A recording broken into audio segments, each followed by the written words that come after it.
அனைத்துலக உயிரோடை தமிழ் ILC தமிழ் உயிரோடை தமிழில் அன்பர்களே, அரசியல் களம் தாயக ஊடகவியலாளர் இரா மைதர் அவர்கள் இணைந்து அங்குள்ள அரசியல் நிலைமைகளை எடுத்து வருவதற்காக இங்கே எங்களோடு இணைந்திருக்கின்றார். வணக்கம் இரா மைதரன்.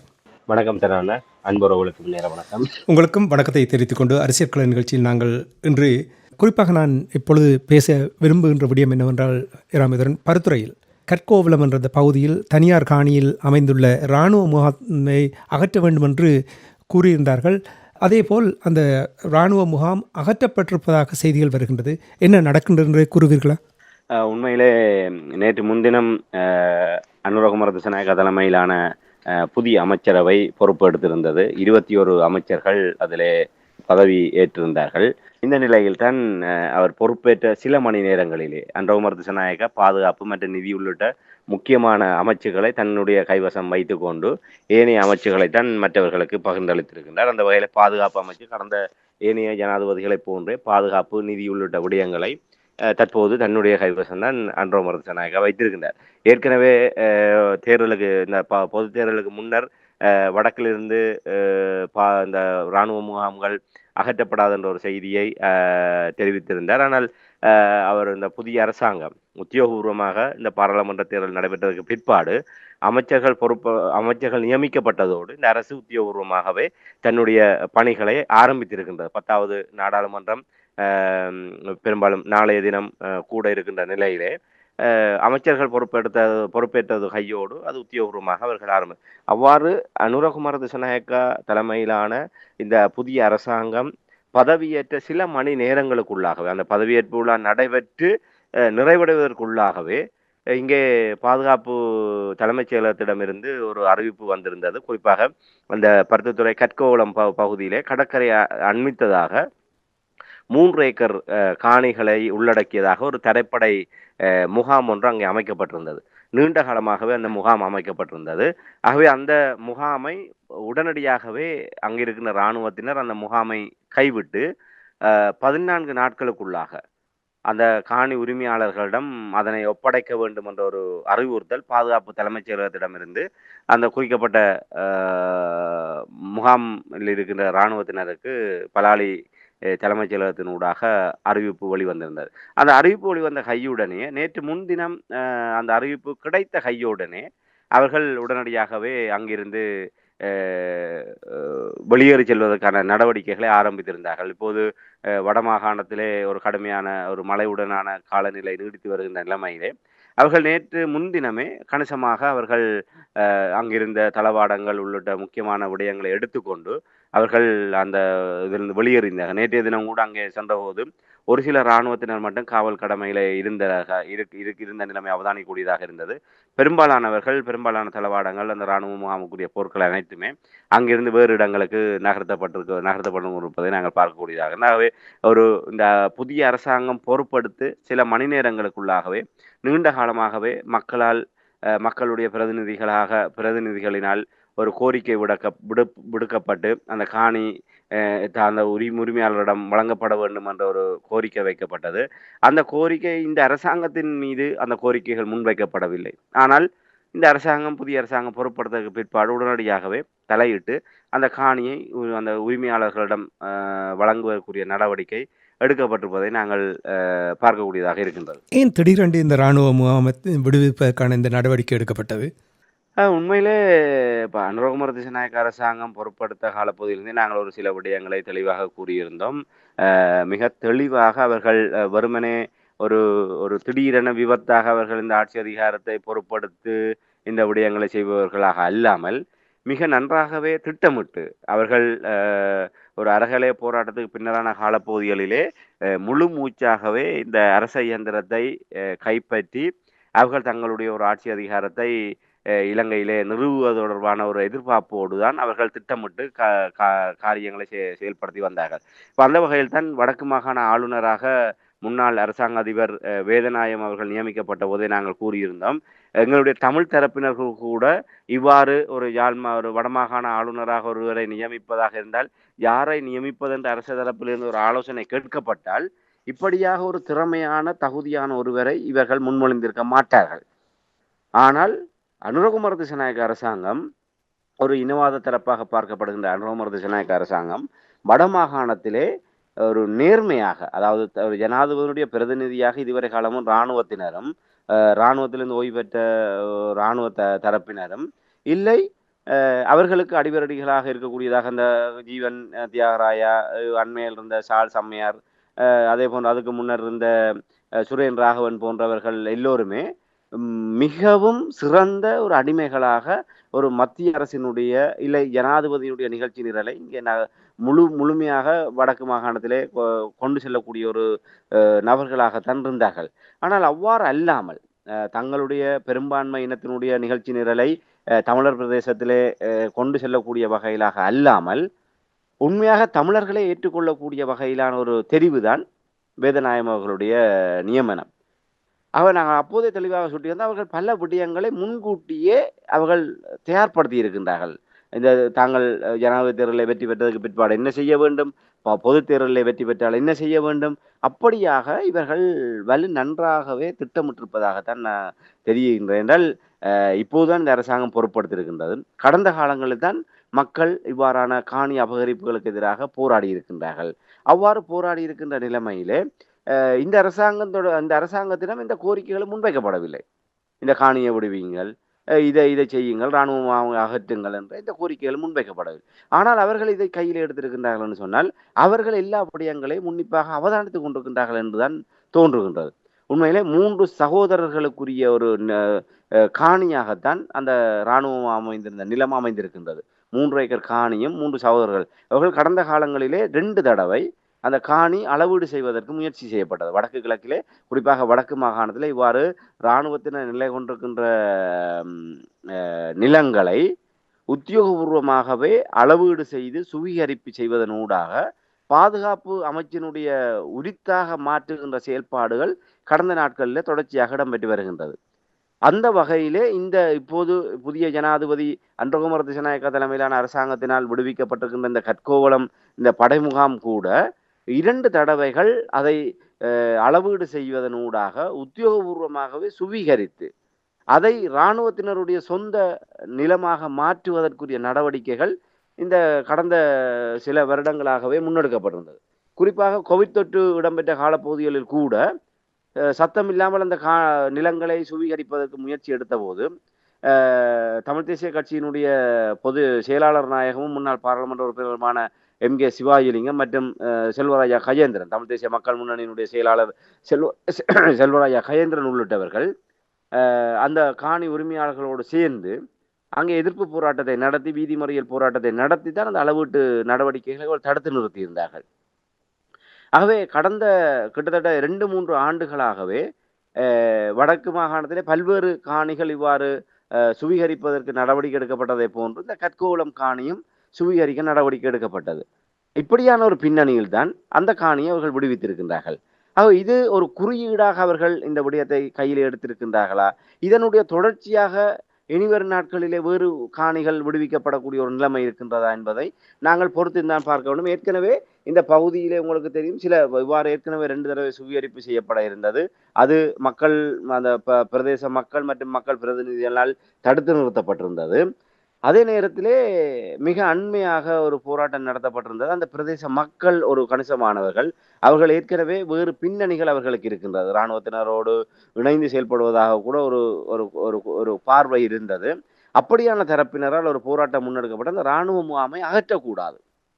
ஏனென்று சொன்னால் இந்த பகுதிகளினாலே இந்த கேரளா கஞ்சாவில் உள்ள போதைப் பொருட்கள் கடத்தப்படுகின்ற செயல்பாடுகள் இடம்பெற்று வருகின்றது. ஆகவே அதை தடுத்து நிறுத்துவதற்காக இந்த பகுதியிலே இந்த இராணுவ முகாம் அவசியம் என்ற வகையிலே ஒரு போராட்டம் நடத்தப்பட்டிருந்தது. அது அப்போது மிக ஒரு விமர்சனத்தை ஏற்படுத்தியிருந்தது. வடக்கு கிழக்கிலிருந்து இராணுவ முகாம்களை அகற்ற வேண்டும் என்கின்ற ஒரு கோரிக்கை முன்வைக்கப்படுகின்ற போது இது அந்த இராணுவத்தினரை அங்கே நிலை கொள்ள வைப்பதற்காக அவர்களோடு ஒத்தியங்குகின்ற சில தரப்பினரை வைத்துக்கொண்டு மேற்கொள்ளப்பட்ட நடவடிக்கை. ஏனால் அந்த பிரதேச மக்களே கோரிக்கை விடுக்கின்றார்கள் இராணுவம் அங்கிருந்து வெளியேறக்கூடாது என்று.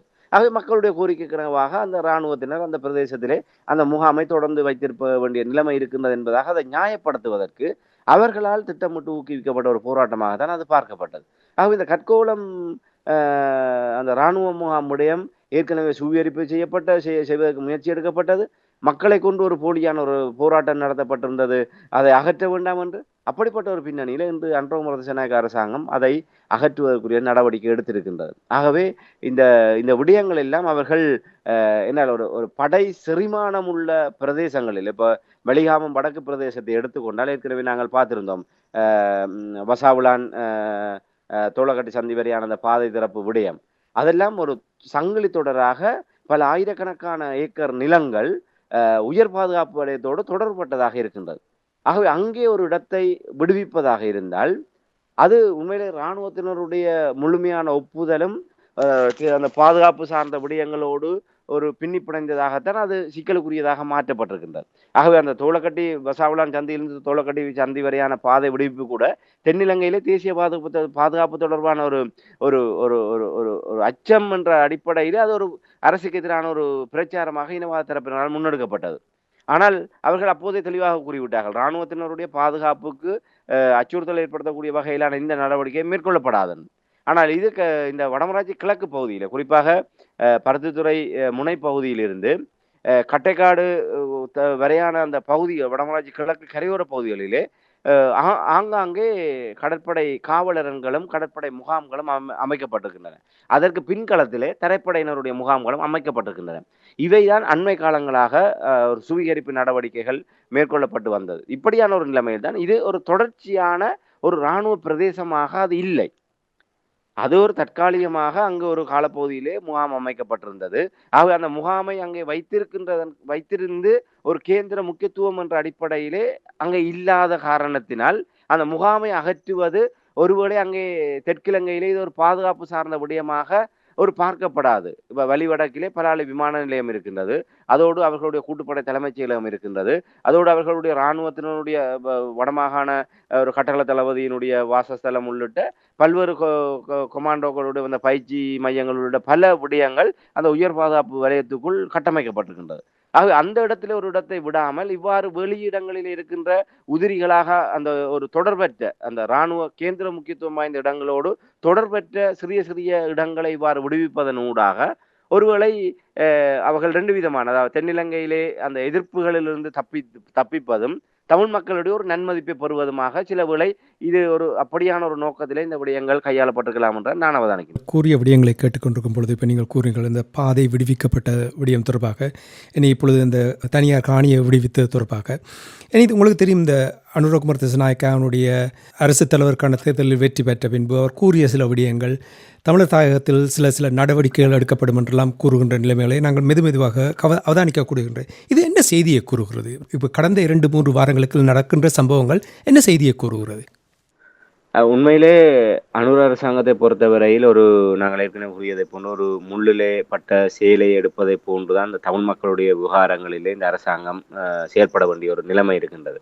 அவர்கள் கடந்த அரசாங்கத்தை போன்று ஒரு அடையாளபூர்வமான செயல்பாடுகளோடு அல்லாமல் ஒரு காத்திரமாக தமிழ் மக்களுடைய விவகாரங்களிலே இந்த அரசு ஏதாவது செய்ய வேண்டும் என்று அக்கறை கொள்வதை இதன் மூலமாக புரிந்து கொள்ளக்கூடியதாக இருக்கின்றது. ஏன்னால் அவர்கள் வெறுமனே ஒரு அடையாள ரீதியான செயல்பாடு என்று சொன்னால் கடந்த ரணில் அரசாங்கம், மஹிந்த அரசாங்கம், மைத்ரி அரசாங்கம் செய்ததை போன்று அவர்கள் பெரிய விடயங்களை செய்துவிட்டு போகலாம். அதாவது ஒரு அடையாள செயல்பாடுகளை ஒரு விளம்பரமயப்படுத்தி அவர்கள் செய்துவிட்டு போகலாம். ஆனால் அனுரகுமார திசாநாயக்கா கடந்த செப்டம்பர் 21 ஜனாதிபதியாக தெரிவு செய்யப்பட்டதுக்கு பிற்பாடு குறிப்பாக வடக்கிலே இந்த இராணுவத்தினர் சார்ந்து இந்த பாதுகாப்பு சார்ந்த விடயங்களிலே இந்த பாதுகாப்பு விடயமாக இருக்கட்டும், இந்த காணி விடுவிப்பாக இருக்கட்டும், இந்த விடயங்களிலே அவர்கள் ஜெனீவா விடயத்திலே ஒரு மிக தீர்மானகரமாக இருந்தார்கள். தாங்கள் இராணுவத்தினருக்கு எதிராக செயல்பட மாட்டோம் என்று, இராணுவத்தை காட்டிக் கொடுக்க மாட்டோம், சர்வதேச விசாரணைக்கு அனுமதிக்க முடியாது என்ற விடயங்களை எல்லாம் மிக தெளிவாக திட்டவட்டமாக கூறியிருந்தார்கள். அது ஒரு நாட்டினுடைய வெளிவிவகார கொள்கை என்ற அடிப்படையிலும் அது அவர்களுடைய ஒரு சிங்கள பௌத்த மக்களுடைய ஒரு அடிப்படை ஒரு உளவியலோடு சம்பந்தப்பட்ட விடயம் என்ற அடிப்படையில் அவர்கள் உடனடியாக அதிலிருந்து ஒரு ஒரு ஒரு ஒரு பாரிய மாற்றத்தை எதுவுமே வெளிப்படுத்த முடியாத ஒரு பின்னணியில் அதை நாங்கள் பார்க்கக்கூடியதாக இருக்கின்றது. மற்றது ஒரு இயல்பாகவே நாங்கள் புரிந்து கொள்ளக்கூடியதாக இருக்கின்றது. ஒரு ஆட்சி அதிகாரத்தில் இருப்பவர்கள் இத்தனை ஆண்டுகளாக புரியோடி போயிருக்கின்ற இந்த இனச்சிக்கலை எடுத்த எடுப்பிலே ஒரு தீர்மானத்தினூடாக மாற்றி அமைத்து விட்டு சென்று விட முடியாது. ஆகவே ஒரு உறுதியான அரசொன்றை அமைக்க வேண்டும். அவ்வாறு உறுதியான அரசொன்றை அமைக்கின்ற போது தமிழர்களோடும் அவர்கள் ஒரு உறவை பலப்படுத்த வேண்டும். ஏற்கனவே செப்டம்பர் 21ஆம் தேதி நிபந்தனையற்ற முறையிலே தங்களுக்கு ஆதரவை தாருங்கள் என்று கோரியிருந்தார்கள். நவம்பர் 14ஆம் தேதியும் அதே போன்ற ஒரு கோரிக்கை அவர்கள் வைத்திருந்தார்கள். தமிழ் தேசிய அரசியலுடைய பிளவு நிலை காரணமாக இன்று வடமாகாணத்திலே ஒரு கணிசமான ஆசனங்களை தேசிய மக்கள் சக்தி பெற்றுக்கொண்டது. ஆகவே இதன் மூலமாக ஒரு பிம்பம் கட்டியெழுப்பப்படுகின்றது. வடக்கிலே அனுர வெற்றி பெற்றிருக்கின்றார். நாமல் ராஜபக்சவும் நாங்கள் ஏற்கனவே பார்த்திருந்தோம். நாமல் ராஜபக்சவும் ஐக்கிய தேசிய கட்சி சார்பாகவும் அவர்களே மனம் திறந்து பாராட்டியிருந்தார்கள். நாங்கள் யுத்தத்தை வென்றோம். ஆனால் அன்றகுமார திசாநாயக்கா அரசியல் ரீதியாக, ஏனால் கடந்த காலங்களில் சொல்லப்பட்டது யுத்தத்தை வென்றவர்களினால் தமிழ் மக்களுடைய மனங்களை இதயங்களை வெல்ல முடியவில்லை என்ற ஒரு ஒப்பீடு முன்வைக்கப்பட்டது. என்றால் யுத்தத்தின் மூலமாக இவர்கள் வடக்கு கிழக்கை முழுமையாக இலங்கையோடு நிர்வாக ரீதியாக இணைத்து கொண்டாலும் தமிழ் மக்களுடைய இதயங்களை இவர்களால் வெல்ல முடியாமல் இருந்தது. அதன் காரணமாகத்தான் வடக்கிலே ராஜபக்சேகளுடைய கட்சியாக இருக்கட்டும், இல்லை ஏனைய தரப்புகளாக இருக்கட்டும், இங்கே வெற்றி பெற முடியாத ஒரு சூழல் இருந்தது. ஆகவே ஒரு இதயபூர்வமாக 2 தரப்புகளுக்கும் இடையே இருக்கின்ற பிளவைத்தான் அது காட்டியது. ஆனால் இன்று நாமல் ராஜபக்சவே பகிரங்கமாக அனுரவை பாராட்டுகின்ற அளவுக்கு நாங்கள் யுத்தத்தை வெற்றி கொண்டோம், ஆனால் அனுர வடக்கை முழுமையாகவே அரசியல் ரீதியாக வெற்றி பெற்றிருக்கின்றார். ஆகவே இலங்கையினுடைய இதுவரையான வரலாற்றிலே வடக்கை வெற்றி கொண்ட ஒரே ஒரு தலைவராக அனுர இருக்கின்றார். ஆகவே அந்த ஒரு விடயத்திலே நாங்கள் பாராட்டுகின்றோம் என்று கூறியிருக்கின்றார். ஆகவே இப்போது இந்த பொதுத் தேர்தலில் தமிழ் மக்கள் இவ்வாறாக ஒரு கணிசமான ஆதரவை வழங்கியிருந்தாலும் ஆசனங்கள் என்ற அடிப்படையிலே மாவட்டத்தை கைப்பற்றியவர்கள் என்ற அடிப்படையிலே தேசிய மக்கள் சக்தி வடக்கிலே ஒரு கணிசமான ஒரு தாக்கத்தை செலுத்தியதாக பார்க்கப்படுகின்றது. ஆகவே இதை அவர்கள் எப்படியாவது தக்க வைக்க வேண்டும் என்ற ஒரு நிலைப்பாடு இருக்கின்றது. அதே நேரத்திலே அவர்கள் ஏற்கனவே தமிழ் மக்களுடைய விவகாரங்களுக்கும் தாங்கள் ஒரு நியாயமான தீர்வை தருவோம், ஆனால் அது என்ன என்ற விடயத்தை நாங்கள் ஒரு வெளிப்படையாகவோ அதை நாங்கள் பகிரங்கமாக கூறப்போவதில்லை என்ற விடயத்தையும் அவர்கள் கூறியிருந்தார்கள். அதற்குரிய பின்னணி காரணங்களை நாங்கள் ஏற்றுக்கொள்ளக்கூடியதாக இருக்கின்றது. இப்போது அவர்கள் இந்த விடயங்களை தமிழ் மக்களுடைய விடயங்களிலே ஒன்று அரசியல் தீர்வு விடயம், அதற்கு அவர்கள் புதிய அரசியலமைப்பினூடாக ஒரு இந்த எல்லோருமே ஏற்றுக்கொள்ளக்கூடிய ஒரு தீர்வு ஒன்றை நாங்கள் செல்வதற்கு தயாராக இருக்கணும் என்று கூறுகின்றார்கள். அது தாங்கள் சர்வஜன வாக்கெடுப்பு கூட நாங்கள் செல்வதாக இருந்தால் கூட தயாராக இருக்கின்றோம். அந்த புதிய அரசியலமைப்பு ஒன்றை கொண்டு வந்து அதை சர்வஜன வாக்கெடுப்பின் மூலமாக நிறைவேற்றுவதாக இருந்தாலும் அதுக்கு தங்களுடைய அரசாங்கம் தயாராக இருக்கின்றது என்ற ஒரு விடயத்தை கூறியிருக்கின்றார்கள். அதற்கு அடுத்ததாக அன்றாட பிரச்சனைகள். இன்று போருக்கு பின்னரான காலப்பகுதியிலே வடக்கு கிழக்கிலே இந்த காணி அபகரிப்பு மிகப்பெரிய ஒரு பிரச்சனையாக இருக்கின்றது. அது வலிந்து காணாமலாக்கப்பட்ட ஒரு விவகாரம் இருக்கின்றது. அதே போன்று இந்த இராணுவத்தினருடைய அச்சுறுத்தல்கள், இந்த அவ்வாறு பல்வேறு விடயங்கள் இந்த தமிழ் மக்களுடைய ஒரு அன்றாட பிரச்சனை, அரசியல் கைதிகள் விவகாரம் உள்ளிட்ட பல விடயங்கள் இருக்கின்றது. ஆகவே அவர்கள் அந்த அரசியல் கைதி விடயத்தில் கூட தேர்தலுக்கு முன்னர் அதை செய்திருந்தால் தேர்தல் ஆதாயத்துக்காக செய்கின்றார் என்ற ஒரு குற்றச்சாட்டு முன்வைக்கப்பட்டிருக்கு.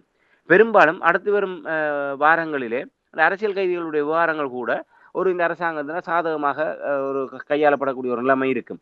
ஆகவே இந்த பாதை திறப்பு, இந்த இராணுவ முகாம்களை அகற்றுகின்ற இவ்வாறான ஒரு குறியீடாக அவர்களுடைய நடவடிக்கைகள் என்பது அவர்கள் ஏற்கனவே இதை எவ்வாறு தமிழ் மக்களுடைய அன்றாட பிரச்சனைகளை எவ்வாறு செய்வது, எவ்வாறு ஒரு தீர்வை நோக்கி நகர்த்துவது, இவ்வாறு செய்வதனூடாக எவ்வாறு தமிழ் மக்களுடைய இதயங்களை இந்த அரசு வெல்வது, இவ்வாறான நடவடிக்கைகளினூடாக தெற்குக்கும் வடக்குக்கும் இப்ப நேற்று முன்தினம் அவர் அமைச்சர்களுக்கான நியமனங்களை வழங்கி ஆற்றிய உரையிலே அவர் மிக தெளிவாக ஏற்கனவே அதைத்தான் அவர் கூறி வந்த தேர்தல் பரப்புரைகளிலும் கூட வடக்கு இந்த நாட்டிலே நீண்ட காலமாக புரியோடி இருக்கின்ற பிரச்சனை ஒரு வடக்கு தெற்கு என்கின்ற எதிர்ப்பரசியலான் இருக்கின்றது. தெற்கிலே இருப்பவர்கள் வடக்குக்கு எதிரான ஒரு உணர்வு பூர்வமாக அதை ஒரு எதிர்ப்பரசியலை அங்கே மையப்படுத்தி இருக்கின்றார்கள். வடக்கை எடுத்துக்கொண்டால் தெற்கை சுட்டிக்காட்டி அங்கே ஒரு எதிர்ப்பரசியல் இருக்கின்றது. ஆகவே இந்த நிலைமை மாற்றப்பட வேண்டும். வடக்கும் தெற்கும் ஒரு சமாந்தரமாக ஒரே நிலைப்பாட்டிலே பயணிக்கக்கூடிய சிந்திக்கக்கூடிய நிலையை நோக்கி நகர்த்த வேண்டும். அதுதான் உண்மையான மாற்றம் என்ற வகையிலும் அன்றகுமார திசாநாயக்கா கூறியிருந்தார். இப்போது அவருடைய இந்த நடவடிக்கைகளை வைத்து பார்க்கின்ற போது அவர் தமிழ் மக்களுடைய இதயங்களை வெல்வதனூடாக அந்த நிலையை மாற்றத்தை கொண்டு வருவதற்கு முற்படுகின்றார். அதைத்தான் நாங்கள் இந்த இடத்திலே பார்க்கக்கூடியதாக இருக்கின்றது. அப்ப அந்த அடிப்படையில் தான் இவருடைய நடவடிக்கைகள் மிக காத்திரமாகவே அவர்கள் ஒரு விடயத்தை திட்டமிட்டிருக்கின்றார்கள். தமிழ் மக்களுடைய இதயங்களை வென்று வடக்குக்கும் தெற்குக்கும் இடையே ஒரு இணக்கமான சூழ்நிலையை ஏற்படுத்த வேண்டுமாக இருந்தால் எல்லோரும் ஒரே அலவரிசையிலே பயணிக்கக்கூடியவர்களாக இருக்கக்கூடிய ஒரு சூழ்நிலையை ஏற்படுத்தக்கூடிய வகையிலே இந்த நடவடிக்கைகளை மேற்கொள்ள வேண்டும் என்று அவர்கள் சில விடயங்களை ஏற்கனவே திட்டமிட்டிருக்கின்றார்கள். அதனுடைய பிரதிபலிப்பாகத்தான், அதாவது வடக்கும் தெற்கும் உதட்டிலவில் இல்லாமல் ஒரு இதயபூர்வமாக இணையக்கூடிய வகையிலாக ஒரு நம்பிக்கை கொள்ளக்கூடிய வகையிலே இந்த தெற்கை பார்த்து ஒரு இனவாத அரசு என்ற வகையிலோ இல்லை சந்தேக கண்ணோட்டத்தோட தமிழ் மக்கள் பார்க்காமல் உண்மையாக இந்த பிரச்சனைகளுக்கான தீர்வு காணப்படுகின்ற அணுகுமுறைகளினுடைய வழியிலே அந்த அரசின் மீது ஒரு நம்பிக்கை கொள்ளக்கூடிய வகையிலான ஒரு விடயமாகத்தான் நாங்கள் இதை பார்க்க முடியும். நிச்சயமாக அவர்கள் அவ்வாறான ஒரு இலக்கை நோக்கித்தான் இந்த விடயங்களை நகர்த்தி கொண்டு செல்கின்றார்கள் என்பதைத்தான் நாங்கள் இந்த விடயங்களிலிருந்து நாங்கள் கற்றுக்கொள்ளக்கூடியதாக இருக்கிறோம். நிச்சயமாக நீங்கள் கூறுவது போல் தமிழ் மக்களுடைய மனங்களையும் இதயங்களையும் வெல்லும் வகையில் தான் அவருடைய செயல்பாடுகள் இருக்கின்றன என்பது எந்த மாற்று கருத்தும் இல்லை. என்றால் சில விடயங்களை நீங்கள் அவதானிக்கும் பொழுது அவ்வாறு தான் அவர் செயற்படுத்தி கொண்டு வந்திருக்கின்றார். ஆனால் இங்கே இராமேந்திரன், ஒன்று மட்டும் எங்களுக்கு தெரியும், 84 ஆண்டுகளாக ஒரு விதமான நகர்வுகளும் தமிழ் மக்களுக்கு சாதகமாக நடைபெறவில்லை என்பதை எல்லோருமே ஒத்துக்கொள்வார்கள். இவ்வளவு காலமும் பொறுத்திருந்த தமிழ் மக்கள் இந்த சூழலில், அதாவது மனங்களையும் இதயங்களையும் வெல்லும் வகையில் ஒரு சாதாரணமான விடயமாக இருந்தாலும் அனுரகுமார திசாநாயக்கா செய்வதை பொறுத்திருந்து பார்க்க வேண்டிய ஒரு நேரமாக நீங்கள் பார்க்கிறீர்களா? ஒன்று. இரண்டாவது, சாதாரணமான விடயங்களை செய்வது மகிழ்ச்சியாக இருக்கும் என்றால் நாளாந்தம் மக்கள் இதுவரை காலமும் எதிர்நோக்கிய இடையூறுகளை தகர்த்தப்பட்டிருப்பது வரவேற்கக்கூடியதாக இருக்கும். நாங்களும் அதை வரவேற்கலாம், மக்களும் அதை வரவேற்பார்கள். ஆனால் ஒன்று நிச்சயமாக நாங்கள் அதை சரியாக அவர் கையாள வேண்டும் என்னவென்றால் தமிழ் மக்களுடைய இறமை, எங்களுடைய மொழி, எங்களுடைய பண்பாடு, எங்களுடைய கலாச்சாரம், எங்களுடைய மண், இவை பாதுகாக்கப்படும் வகையில் ஒரு சரியான அரசியல் தீர்வு கொண்டு வராவிட்டால் இவர் மனங்களையும் இதயங்களையும் வெல்வது ஒரு தோற்று போய்விடும் ஒரு விடயமாக நீங்கள் பார்ப்பீர்களா? நிச்சயமாக நாங்கள் இந்த இடத்திலே அவசரப்பட முடியாது. ஆனால் நாங்கள் ஒரு விடயத்தை தெளிவாக கூற முடியும். தமிழ் மக்கள் மீது நாங்கள் பழி சுமத்தக்கூடிய ஒரு நிலைமையை எந்த இடத்திலுமே நான் ஏற்றுக்கொள்ளவோ அங்கீகரிக்கவோ ஊக்குவிக்கவோ போவதில்லை. தமிழ் தேசிய அரசியல் பிளவுபட்டிருக்கின்ற காரணத்தினால்தான் தமிழ் மக்கள் இவ்வாறான ஒரு நிலைமைக்கு அவர்கள் தள்ளப்பட்டார்களே தவிர அவர்கள் விரும்பி அதை ஏற்றுக்கொண்டவர்கள் அல்ல. இந்த இடத்திலே நாங்கள் அனுரகுமார திசாநாயக்க அரசாங்கத்தினுடைய பயணம், அவருடைய நடவடிக்கைகள் மிகவும் அவர்கள் அவதானமாக இந்த விடயங்களை கையாளுவதை நாங்கள் உணரக்கூடியதாக இருக்கு. ஆகவே தமிழ் மக்கள் நாங்கள் எடுத்த எடுப்பிலே இப்போ இந்த விடயங்களை அவர்கள் செய்கின்ற போது தலையிலே தூக்கி வைத்து கொண்டாடவோ இல்லை காலிலே போட்டு நாங்கள் மிதிக்க வேண்டிய அவசியமோ இல்லை. நாங்கள் மிக நிதானமாக, இது உண்மையிலே இன்று நாங்கள் இந்த அரசாங்கத்திடம் இந்த கோரிக்கையை முன்வைக்காமல், இந்த அரசாங்கத்துக்கு எதிராக போராட்டம் நடத்தாமல், இன்று ஒரு 3 பேருடைய 3 ஏக்கர் காணிகள் இன்று தானாகவே விடுவிக்கப்படக்கூடிய ஒரு சூழ்நிலை வந்திருக்கின்றது. இன்று பாதை விடுவிப்பு தானாகவே நடைபெற்றிருக்கின்றது. அது ஆளுநருடைய வடமாகாண ஆளுநருடைய கோரிக்கைக்கு அமைவாக அவருடைய தலையீட்டிலே அந்த பாதை விடுவிப்பு செய்யப்பட்டது. இந்த விடயங்களை வைத்து பார்க்கின்ற போது அவர்கள் மிக ஒரு தெற்கிலங்கையிலே நாங்கள் தொடர்ச்சியாகவே கூறிக்கொள்கின்ற விடயம், இவ்வாறு இவர்கள் தமிழ் மக்களுடைய விடயங்களை செவிசாய்க்கின்ற போது தெற்கிலே அது ஒரு இனவாத ரீதியாக ஒரு புலிப்பூச்சாண்டி என்ற அடிப்படையில் அதை தீவிர பரப்புரையாக மேற்கொண்டு ஒரு அரசியல் நெருக்கடி ஏற்படுத்துகின்ற பண்பு கடந்த காலங்களில் இருந்தது. ஜனாதிபதி தேர்தலுக்கு பின்னர் கூட அவ்வாறான ஒரு பண்பு தென்னிலங்கையில இருந்தது. அனுரகுமார திசாநாயக்க அரசாங்கம், உங்களுக்கு தெரியும், ஸ்ரீதரன் அவர்கள் போய் சென்று சந்தித்ததற்கு பிற்பாடு தமிழ் பொது வேட்பாளரை ஆதரித்த ஸ்ரீதரனை அனுரகுமார திசாநாயக்கா கூப்பிட்டு சந்தித்தவுடன் அவர்களுக்கிடையே இது பாருங்கள், இவர்கள் முன்னுக்கே ஒரு டீலை வைத்துத்தான் இவர்கள் பொது வேட்பாளரை இறக்கி இருக்கின்றார்கள். பொது வேட்பாளருக்காக தீவிரமாக செயல்பட்ட ஸ்ரீதரன் அவர்கள் இன்று ஜனாதிபதியோடு வந்து சந்தித்திருக்கின்றார். ஆகவே உடனடியாகவே ஸ்ரீதரனோடு மேற்கொண்ட டீலை இந்த அரசாங்கம் பகிரங்கமாக வெளிப்படுத்த வேண்டும் என்று ஒரு தேர்தல் ஆதாயத்துக்காக அதை ஒரு இனவாத ரீதியாக அதை இவர்கள் வெளிக்கொண்டு வந்திருந்தார்கள். ஆகவே இப்போதும் அந்த நிலைமை தென்னிலங்கையில இருக்கின்றது. வழக்கமாக ரணில் விக்ரமசிங்கவாக இருக்கட்டும், மஹிந்த தரப்பாக இருக்கட்டும், இல்லை மைத்திரி தரப்பாக இருக்கட்டும், இந்த அரசுகள் எல்லாம் ஒரு மனமற்ற நிலைமையில், அதாவது தமிழ் மக்களுக்கு உளப்பூர்வமாக ஒரு தீர்வை வழங்க வேண்டும், தமிழ் மக்களுடைய விடயங்களிலே ஒரு நியாயமாக நடக்க வேண்டும் என்று அவர்களிடம் உளப்பூர்வமான நிலைப்பாடு இருக்கவில்லை. ஆனால் இந்த தெற்கிலங்கையில் இருக்கின்ற இந்த இனவாத பூச்சாண்டியை காரணமாக கவசமாக வைத்துக்கொண்டு அவர்கள் தங்களுடைய அந்த விருப்பமின்மையை அவர்கள் நியாயப்படுத்தினார்கள். நாங்கள் இதையெல்லாம் செய்தால் தெற்கிலங்கையிலே எங்களுக்கு எதிராக வந்துவிடும். என்ன நடந்தது? ஒவ்வொரு தேர்தல் வருகின்ற போது அவர்கள் என்ன செய்தார்கள்? நாங்கள் இதை சொன்னால் தெற்கிலங்கையில் எங்களுக்கு வாக்கு வராது, ஆகவே நாங்கள் வெற்றி பெற வேண்டிய அவசியம் இருக்கின்றது, ஆகவே நாங்கள் வெற்றி பெற்றதற்கு பிற்பாடு இதை செய்வோம் என்று வருவார்கள். பின்னர் அதை வசதியாக மறந்து விடுவார்கள். ஆனால் அனுர அரசாங்கம் தேர்தலுக்கு முன்னர் எந்த விதமான ஒரு ஒப்பந்தத்தையும் தமிழ் மக்களோடு செய்யவில்லை. தமிழ் மக்களுக்கு இந்த வாக்குறுதியையும் வழங்கவில்லை.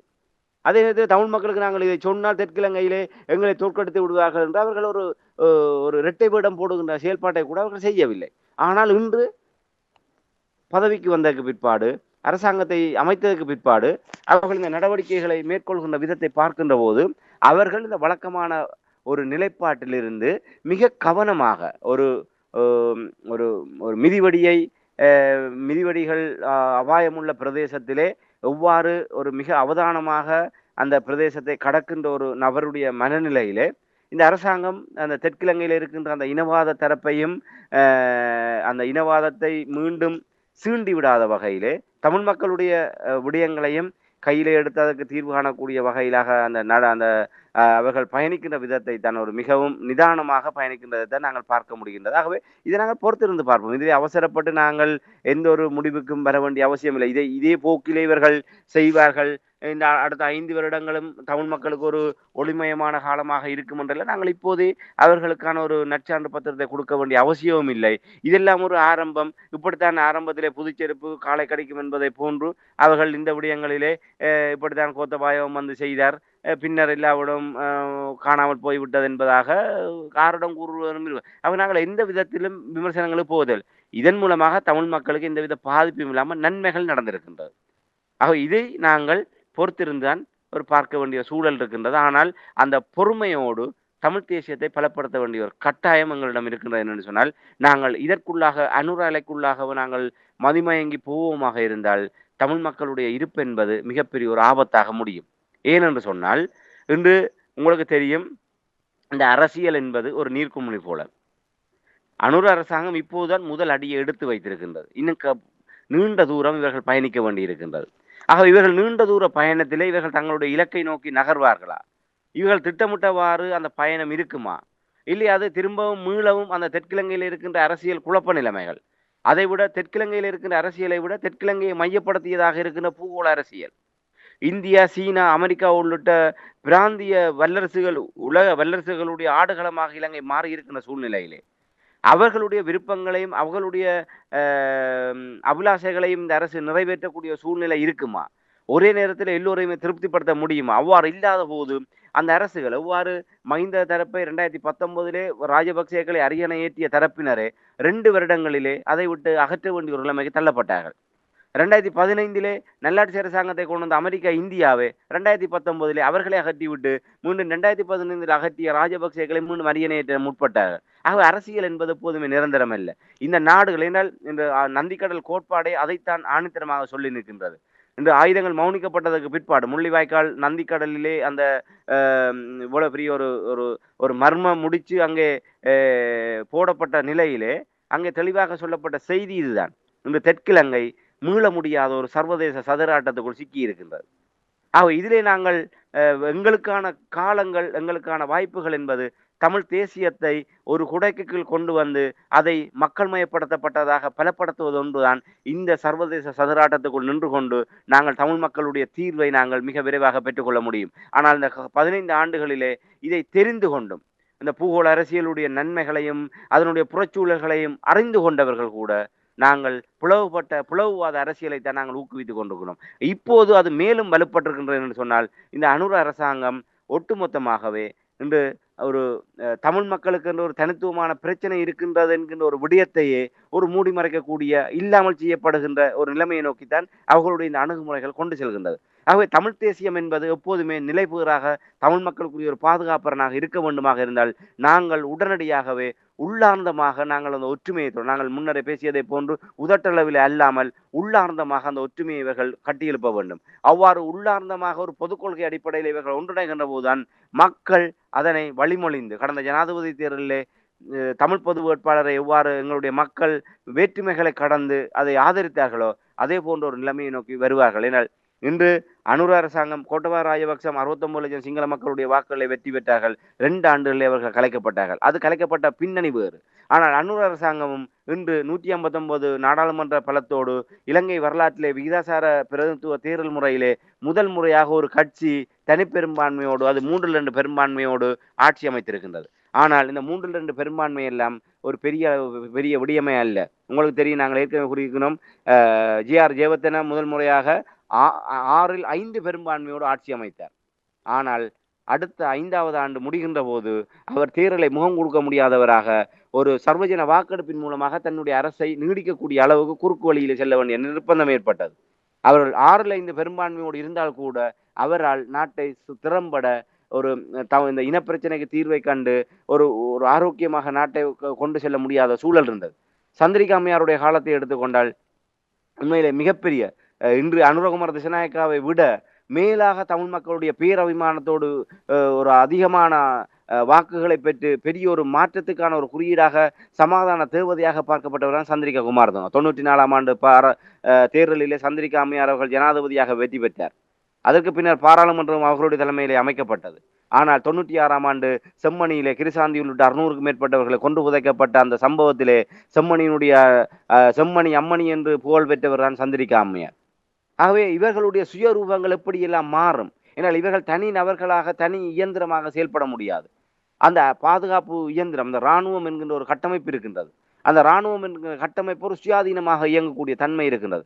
இராணுவத்தினருடைய சொல்லுக்கு கட்டுப்பட்டதாகத்தான் இவர்கள் முற்றுமுழுதாகவே இராணுவத்தை தாங்கள் நினைப்பதை போன்று இவர்களினால் வழிநடத்தி விட முடியாது, கட்டுப்படுத்தி விட முடியாது. ஆகவே அனுர அரசாங்கம் எவ்வாறு இராணுவத்தை கையாளப் போகின்றது, அந்த இராணுவத்தை வடக்கிலே அதிகமாக இன்று இலங்கையில இருக்கின்ற அதிக இராணுவத்தினரிலே வடக்கில் தான் குமித்து வைத்திருக்கின்றார். கிட்டத்தட்ட 75% இராணுவத்தினரை வடக்கில் தான் நிலைப்படுத்தி வைத்திருக்கின்றார். ஆகவே வடக்கை இராணுவமயப்படுத்தி வைத்துக் கொண்டு எவ்வாறு தமிழ் மக்களுடைய இதயங்களை இந்த அரசு வெல்லப் போகின்றது என்பதை காலம்தான் பதில் சொல்லும். ஆகவே இதிலே ஒரு நிலை மாற்றம் எப்போதும் ஏற்பட்டு விடலாம். திடீரென்று 1 மாதமோ 2 மாதமோ இல்லை 6 மாதங்களோ ஒரு வருடத்துக்கு பின்னர் கூட இந்த தமிழ் மக்களுடைய இந்த எதிர்பார்ப்புகள், நம்பிக்கைகள் அனைத்துமே சில வேளை தவிடுபொடியாகக்கூடிய நிலைமைகள் இருக்கும். அவ்வாறான ஒரு நிலைமை ஏமாற்றம் வருமாக இருந்தால் மீண்டும் நாங்கள் ஒரு படுகொலியிலே தள்ளப்பட்ட ஒரு பாலங்கனத்திலே விழுந்த ஒரு நிலைமை தான் எங்களுக்கு வரும். ஆகவே அந்த ஏமாற்றம் இல்லாமல் இருக்க வேண்டுமாக இருந்தால் எங்களுக்கு ஒரு தற்பாதுகாப்புக்கு ஒரு சமாந்தரமாக தமிழ் தேசிய அரசியல் என்பது பலம் பெற்றிருக்க வேண்டும். அந்த தமிழ் தேசிய அரசியல் எப்போதுமே தமிழ் மக்களுடைய வேணவாவை எந்தவித விட்டுக் கொடுப்பும் இல்லாமல் எடுத்துரைக்கக்கூடியதாக ஒரு கட்டமைப்பு சார் பலத்தோடு இருந்தால்தான் எப்படியான ஒரு நிற்கதியான நிலையில் கூட நாங்கள் உடனடியாக மீண்டெழ முடியும். இல்லை, தமிழ் தேசிய அரசியலை நாங்கள் பலகீனப்படுத்திவிட்டு இந்த அணுர் அலைக்குள்ளாக நாங்கள் ஆட்பட்டு போவோமாக இருந்தால் என்ன நடக்கும்? இப்படியான ஒரு ஏமாற்றம் வருகின்ற சந்தர்ப்பத்திலே நாங்கள் முற்றுமுழுதாகவே எங்களுக்கான வாய்ப்புகளும் எங்களுக்கான சந்தர்ப்பங்களும் இல்லாமல் போய் நாங்கள் அந்த சுழலுக்குள் அகப்பட்டு முற்றுமுழுதாகவே தமிழர்கள் தங்களுடைய அடையாளத்தை இழக்கின்ற ஒரு பேர் அவலத்தை நோக்கி நாங்கள் தள்ளப்படுவோம். ஆகவே அனுர அரசாங்கம் இப்படியாக எடுக்கின்ற நடவடிக்கைகளை நாங்கள் திறந்த மனதோடு வரவேற்கின்றோம்.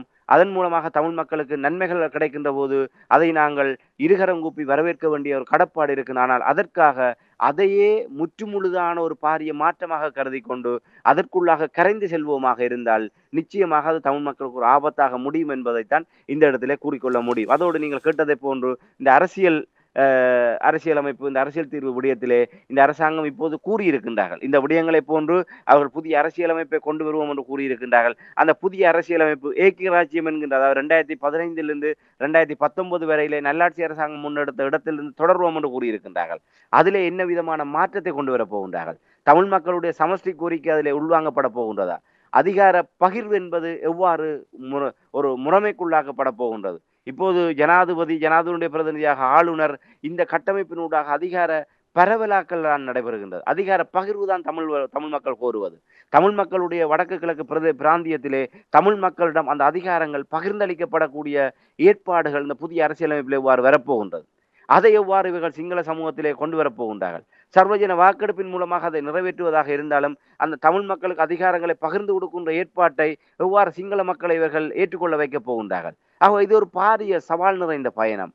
ஆகவே நாங்கள் காணியை விடுவித்து விட்டார்கள், வீதியை திறந்து விட்டார்கள், அதே போன்று எங்களுக்கு அரசியல் தீர்வையும் தந்து விடுவார்கள் நம்புவோமாக இருந்தால் நிச்சயமாக மிகப்பெரிய ஒரு ஏமாற்றத்தை தான் நாங்கள் சந்திக்க வேண்டியிருக்கும். ஆனால் அதற்காக ஏனையவர்களை போன்று இவர்கள் ஏமாற்றுவார்கள், பாதியிலே விட்டு செல்வார்கள் என்று நாங்கள் அவநம்பிக்கை கொள்வதற்கு பதிலாக நாங்கள் மௌனமாக, என்றால் இவர்களோடு சேர்ந்து நாங்கள் இவர்களுடைய தோளிலே பயணிப்பமாக இருந்தால் நிச்சயமாக மிகப்பெரிய ஒரு பின்னடைவுக்குள்ளும் அழிவுக்குள்ளும் நாங்கள் செல்ல வேண்டியிருக்கும். ஆகவே நாங்கள் தமிழர்களாகவே இருந்து கொண்டு தமிழ் தேசிய பாதுகாப்பு நிலையில் நின்று கொண்டு நாங்கள் இந்த விடயங்களை அவதானிப்போம்.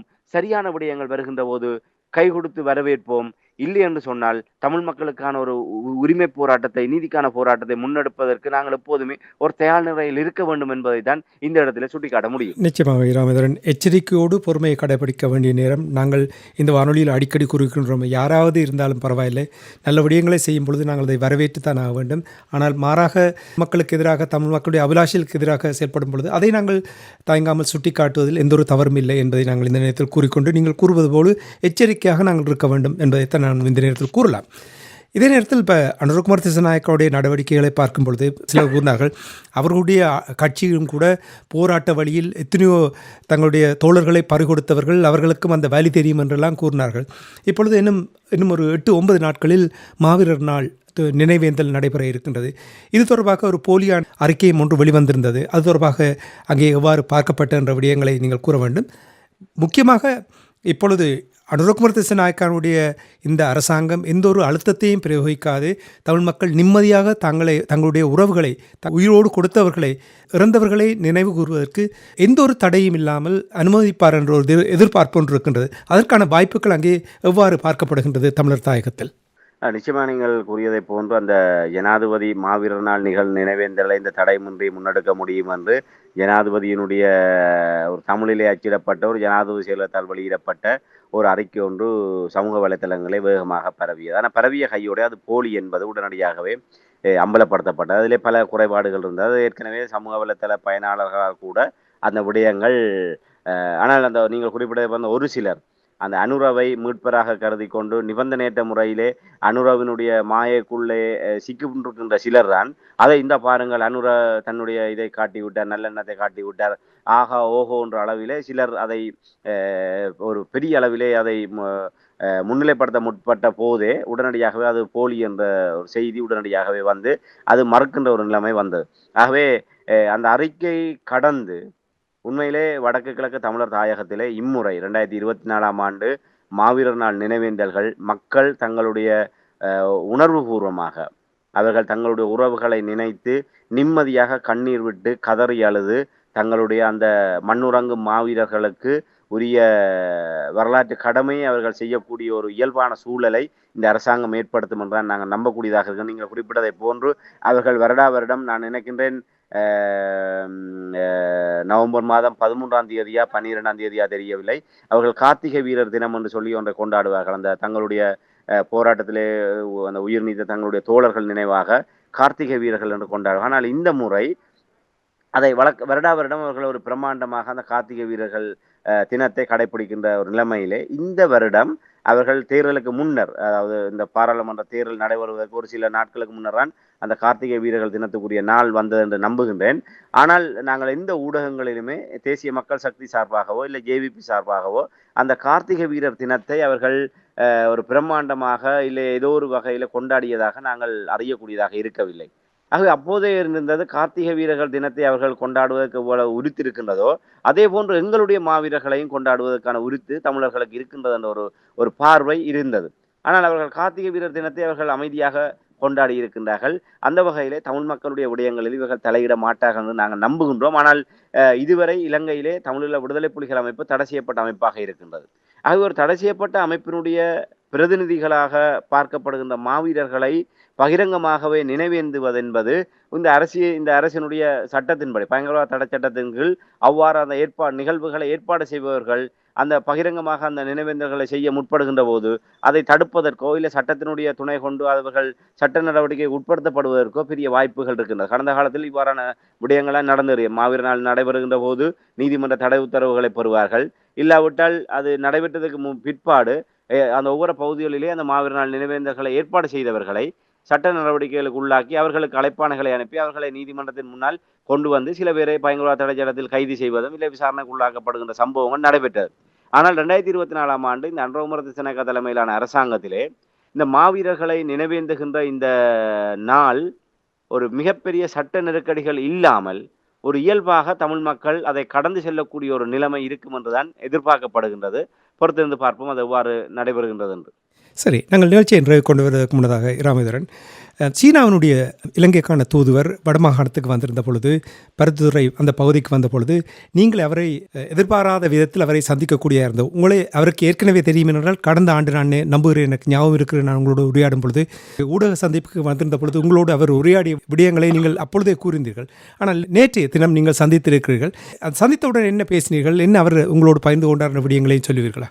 உண்மைதான். கடந்த நான் 2023ஆம் ஆண்டு 6ஆம் மாதம் 24ஆம் தேதி பருத்தித்துறை இதே போன்று வடக்கு மாகாணத்துக்கு அவர் விஜயத்தை மேற்கொண்ட போது, பருத்தித்துறை சக்கோட்டை முனைக்கு அவர் வந்து செல்வது வழக்கம். கிட்டத்தட்ட நான் நினைக்கின்றேன் நேற்றைய தினம் அவருடைய 4வது விஜயமாக இருக்கும் என்று நம்புகின்றேன். அதற்கு முன்னர் அவர் 2வது தடவையாக அங்கே வருகின்ற போதுதான் சக்கோட்டை முனையில் நின்று கொண்டு இந்தியா இவ்வளவு தூரம், அது மிகப்பெரிய பிரபலமானது. அங்கே அவர்கள் அப்போது வருகின்ற போது இராணுவ பாதுகாப்போடு வந்து சக்கோட்டை முனையிலே நின்று கொண்டு, ஏன்னால் சக்கோட்டை முனையிலிருந்து நேரடியாக இந்தியாவினுடைய தமிழ்நாட்டை அது தொடக்கூடிய ஒரு நிலைமை இருக்கின்றது. ஆகவே அது இந்தியாவை நோக்கி அப்போது ஒரு பிராந்திய போட்டி ஒரு வலுவடைந்த நிலைமையிலே அந்த வடக்கிலே இருந்த சில தீவுகள் சீனாவுக்கு கொடுக்கப்படுகின்ற போது அதை எதிர்த்து இந்தியா ராஜேந்திர ரீதியான நெருக்கடிகள் கொடுத்தது. அவ்வாறு ஒரு ராஜேந்திர முருகநிலை இருந்த சந்தர்ப்பத்தில் தான் சீன தூதுவர் வடக்குக்கு விஜயம் செய்து அந்த சக்கோட்டை முனையிலே நின்று கொண்டு அந்த இராணுவ அதிகாரியிடம் இங்கிருந்து இந்தியா அவ்வளவு தூரம் என்ற ஒரு கேள்வி அவர் தொடுத்ததன் ஊடாக அவர் இந்தியாவை ஒரு நெருக்கடிக்குள்ளாக்குகின்ற வகையிலே இல்லை சீண்டுகின்ற வகையிலே அவருடைய அந்த செயல்பாடு இருந்தது. அதேபோன்று மன்னார் தீவு பகுதியிலே படகிலே சென்று அந்த ராமேஸ்வரம் அந்த மணல் திட்டுகளுக்கு அண்மையான பகுதி வரை சென்று கடலிலே கண்காணிப்பு நடவடிக்கையில் ஈடுபடுவது, இவ்வாறான விடயங்களை செயல்பட்டு வடக்குக்கு வருகின்ற போதெல்லாம் சக்கோட்டைக்கு வந்து செல்வது என்பது அவருடைய ஒரு நிகழ்ச்சி நிரலாக இருந்து வருகின்றது.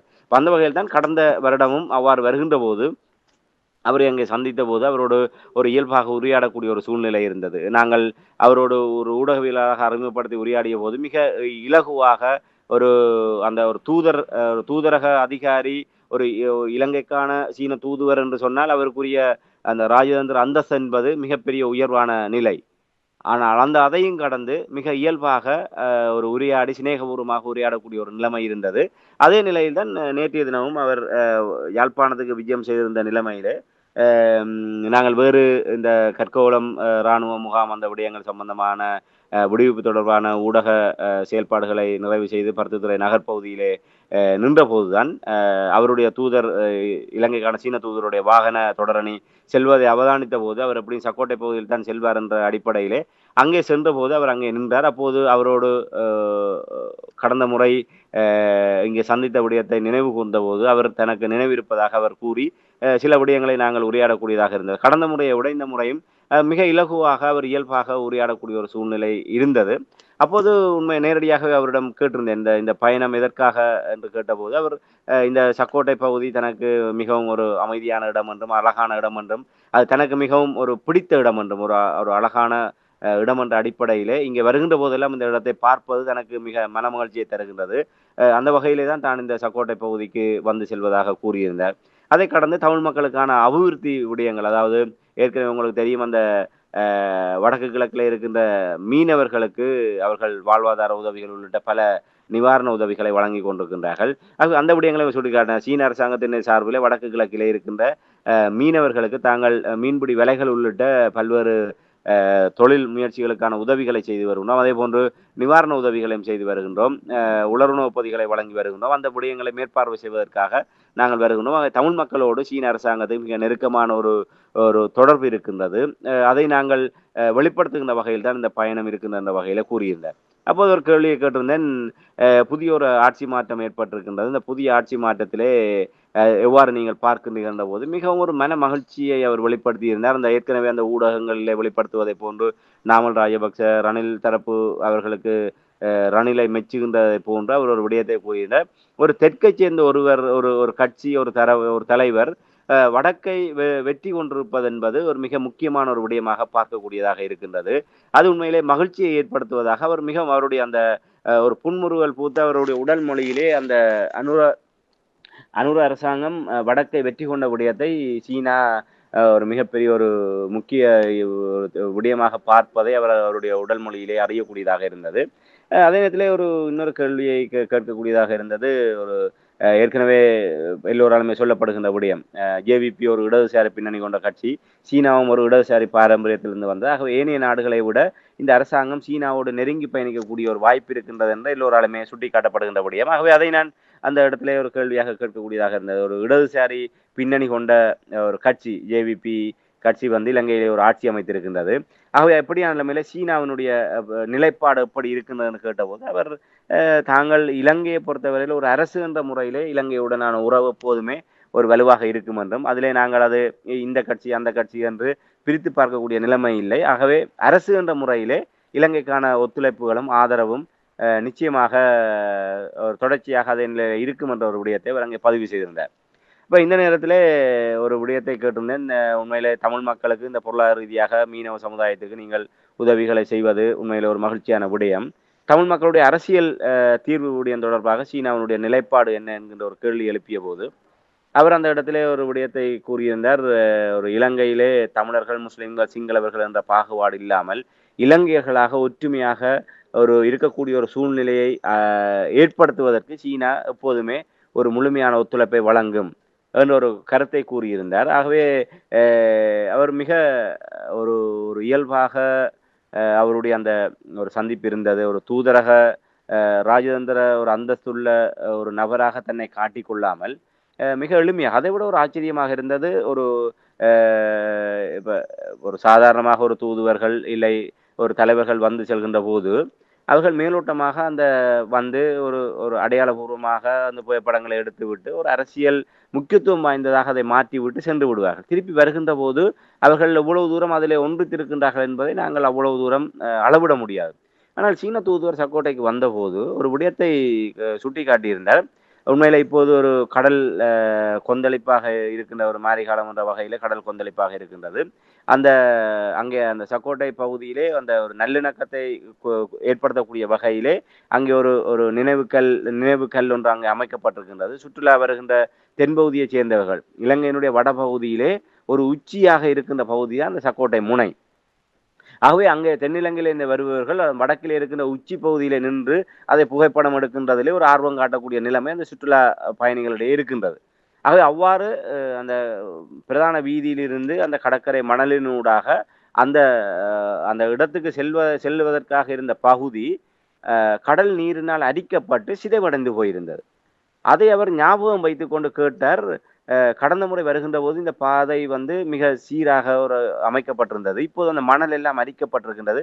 இது ஏன் எதனால் நடந்தது என்று சொல்லி அவர் குறிப்பிடுகிறார். பாருங்கள், அவர் அரசியல் வெறுமனே ஒரு ஒரு அடையாளபூர்வமாக வராமல் எவ்வளவு தூரம் அந்த இடத்தை அவர் அவதானித்திருக்கின்றார் என்று 2023ஆம் ஆண்டு 6ஆம் மாதம் 24ஆம் தேதி கிட்டத்தட்ட 1.5 வருடங்கள் கிட்டத்தட்ட 15 மாதங்களுக்கு மேலாகிவிட்டது அவர் வந்து சென்று.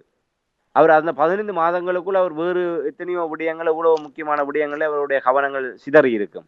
ஆனால் இன்று அந்த 15 மாதங்களுக்கு பின்னர் அவர் வந்தபோது கூட அங்கே புவியியல் அமைப்பு ரீதியாக ஏற்பட்ட மாற்றத்தை அவர் சுட்டிக்காட்டி அதை தொடர்பாக ஒரு வினவுகின்ற தன்மை எவ்வாறு இருக்கின்றது என்பதை பாருங்கள். அவ்வளவு தூரம் அவர்களுடைய அவதானிப்பும் அவர்களுடைய ஒரு அக்கறையும் அதில் இருப்பதை நாங்கள் அறியக்கூடியதாக இருந்தது. உண்மையில அது ஆச்சரியமாகத்தான் இருந்தது. என்றால் அவ்வளவு தூரம் ஒரு ஈடுபாட்டோடு அந்த பகுதிக்கு அவர் வந்து செல்வதை நாங்கள் பார்க்கக்கூடியதாக இருக்கு. ஆகவே இதன் மூலமாக அவர்கள் ஒரு ஒன்றிணைந்த இலங்கை, அந்த இலங்கையினுடைய ஒரு ஒற்றுமையை பலப்படுத்த வேண்டும், அதற்கு எப்போதுமே சீனா துணையாக நிற்கும் என்ற வகையிலே அந்த இடத்துக்கு அவர் வந்து செல்வதாகவும், இல்லை இந்தியாவுக்கு அண்மித்த பகுதியாக இருக்கின்ற நிலையிலே இந்தியாவுக்கு ஒரு செய்தியை உங்களை தொடக்கூடிய பகுதிகள் எல்லாம் நாங்கள் வந்து எங்களுடைய ஆளுகையை செலுத்தி கொண்டிருக்கின்றோம் என்ற வகையிலே அவர்களுடைய பயணமாகவும் இருக்கலாம்.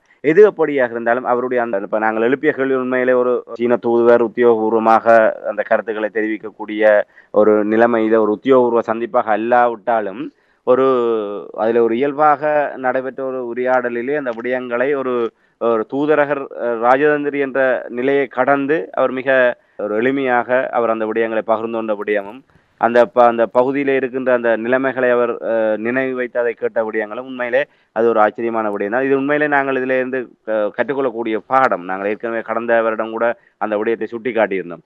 நாங்கள் சீன அரசாங்கத்தோடு தமிழ் தேசிய அரசியல் வந்து மிகப்பெரிய ஒரு இடைவெளி ஏற்படுத்தி இருக்கின்றது. நாங்கள் உண்மையிலே தமிழ் தேசிய அரசியல் தரப்பினராக இருக்கட்டும், இல்லை சிவில் சமூகங்களாக இருக்கட்டும், அவர்கள் நாங்கள் யாரோடும் இடைவெளிகளை ஏற்படுத்த வேண்டிய அவசியம் இல்லை. நாங்கள் இந்தியாவை நேசிக்கின்றோம் என்பதற்காக சீனாவை பகைக்க வேண்டிய அவசியம் இல்லை. சீனாவோடு நெருங்குகின்றோம் என்பதற்காக இந்தியாவை ஒரு ஐயப்பாட்டோடு வைத்திருக்க வேண்டிய அவசியம் இல்லை. தமிழ் மக்களுடைய வெளியுறவு கொள்கை என்ன என்பதை நாங்கள் திட்டவட்டமாக வரைந்து விட்டோமாக இருந்தால் எந்த தரப்போடும் நாங்கள் நேசம் பாராட்ட முடியும், ஒளிவு மறைவில்லாமல் அவர்களோடு பேச முடியும். இதுதான் தமிழ் மக்களுடைய வெளியுறவு கொள்கை. எங்களுடைய வடக்கு கிழக்கு தாயக பிரதேசத்தில் எங்களுடைய சுயநிர்ணயம் ஏற்றுக்கொள்ளப்பட்டு அதில் எங்களுடைய அரசியல் தீர்வு, எங்களுடைய அதிகார பகிர்வை பெறுவதற்கு உதவி செய்யக்கூடிய எந்த தரப்புகளாக இருந்தாலும் அவர்களோடு நாங்கள் சேர்ந்து பயணிக்க தயாராக இருக்கின்றோம் என்ற ஒரு நிலைப்பாட்டை பிரதிபலிக்கக்கூடியதாக எங்களுடைய வெளியுறவு கொள்கையை நாங்கள் அமைப்போமாக இருந்தால் நாங்கள் அதை நோக்கியதாக எங்களுடைய வெளியுறவு கொள்கை அதுவாகத்தான் இருக்கிறது. அதே நேரத்திலே நாங்கள் அயல் நாடுகளாக இருக்கட்டும், எந்த ஒரு தரப்பினருடைய பிராந்திய பாதுகாப்புக்கோ அவர்களுடைய எந்த விடயங்களுக்கோ அச்சுறுத்தலாகவோ நாங்கள் தமிழ் சமூகம் இருக்க போவதில்லை. தமிழர் பிரதேசத்திலே அவ்வாறு எந்த ஒரு தரப்பினருடைய இலங்கையை மையப்படுத்தியதாக, தமிழர் தாயகத்தை மையப்படுத்தியதாக இருக்கின்ற இந்த வல்லாதிக்க தரப்பினருடைய ஒரு தரப்பினருக்கு பாதிப்பை ஏற்படுத்தக்கூடியதாக மறுதரப்பினருடைய விடயங்களுக்கு அனுமதிப்பதோ இல்லை அவர்களோடு உடன்பட்டு போகின்ற விடயங்களிலோ நாங்கள் ஈடுபட மாட்டோம். இந்த விடயங்கள்லாம் தெளிவாக இருக்க வேண்டும். இன்று இலங்கையை பொறுத்தவரையில் அவ்வாறு இல்லை.